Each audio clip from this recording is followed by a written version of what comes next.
भेड़िया और मेमना, the wolf and the lamb. एक बार एक छोटा मेमना भेड़ों के झुंड के साथ घास के मैदान पर चल रहा था। Once a little lamb was grazing on a meadow along with a flock of sheep.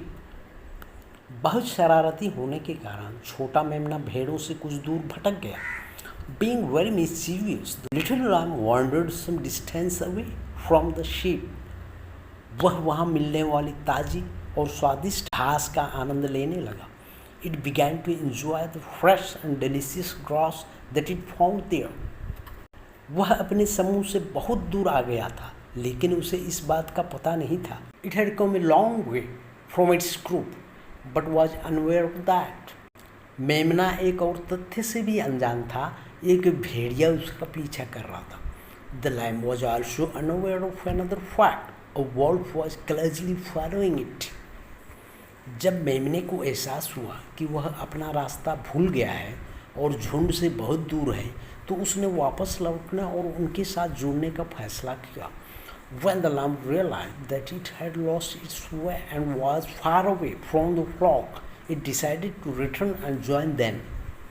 हालांकि मेमना अपने पीछे एक भूखे और चालाक भेड़िए को खड़ा देखकर दंग रह गया। However, the lamb was stunned to see a hungry and cunning wolf standing behind it. मेमने को एहसास हुआ कि भेड़िए के सामने आत्मसमर्पण करने के अलावा कोई विकल्प नहीं था। The lamb realized that there was no option except to surrender itself to the wolf. मेमने ने भेड़िए से पूछा, क्या तुम मुझे खाने जा रहे हो? The lamb asked the wolf, Are you going to eat me? भेड़िए ने कहा, हाँ, किसी भी कीमत पर। The wolf said, Yes, at any cost. मेमने ने फिर कहा, लेकिन क्या तुम कुछ और समय तक प्रतीक्षा कर सकते हो? The lamb said again, But can you please wait for some more time? मैंने अब बहुत सारी घास खा ली है और मेरा पेट घास से भर गया है। I have eaten a lot of grass now and my stomach is filled with grass. अगर तुम मुझे अभी खाओगे तो तुम्हें ऐसा लगेगा कि तुम घास खा रहे हो, इसलिए कृपया घास पचने तक प्रतीक्षा करो। If you eat me now, you will feel as though you are eating grass. So please wait until the grass is digested. भेड़िया सहमत हो गया। हाँ, मैं प्रतीक्षा करूँगा। तुम मुझसे पहले यहाँ हो और मैं कुछ समय तक प्रतीक्षा कर सकता हूँ। The wolf agreed. Oh yes, I will wait. You are here before me and I can wait for some more time. मेमने ने भेड़िए को धन्यवाद दिया। The lamb thanked the wolf. कुछ समय बाद भेड़िया मेमने को मारने के लिए तैयार हो गया, लेकिन मेमने ने उसे फिर से रोक दिया। After some time, the wolf got ready to kill lamb, but the lamb stopped him again.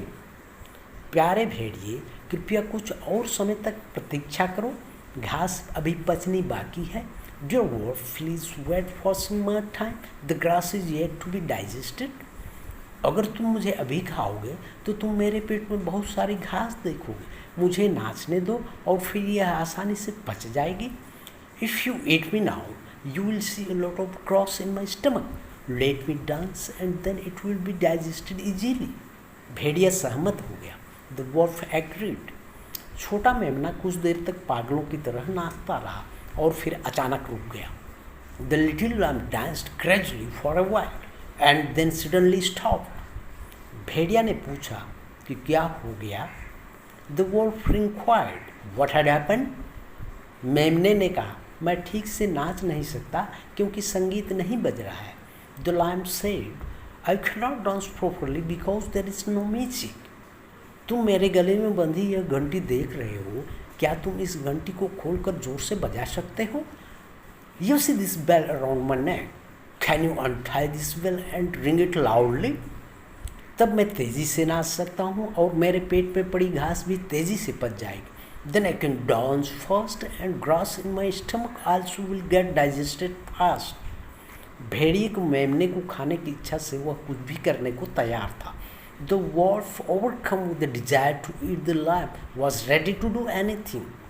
उसने मेमने के गले में बंधी घंटी निकाली और पूरी ताकत से उसे बजाया। He removed the bell tied to the lamb's neck and rang it with all his might. इस बीच चरवाहा छोटे मेमने को खोज रहा था और घंटी बजने की आवाज़ सुनी। Meanwhile, the shepherd was searching for the little lamb and heard the bell ringing. उसने भेड़िए और मेमने को देखा। वह छड़ी लेकर भेड़िए की ओर भागा। He saw the wolf and the lamb. He ran towards the wolf with a stick. चरवाहे को छड़ी लेकर दौड़ते देखकर भेड़िया भाग गया और मेमना बच गया। Seeing the shepherd with a stick, the wolf ran away and the lamb was saved. शारीरिक शक्ति पर्याप्त नहीं है। कभी कभी तेज दिमाग वाले कमज़ोर लोग शारीरिक रूप से मजबूत लोगों पर हावी हो जाते हैं। Physical strength is not sufficient. Sometimes weaker people with smart minds can overcome the physically strong ones.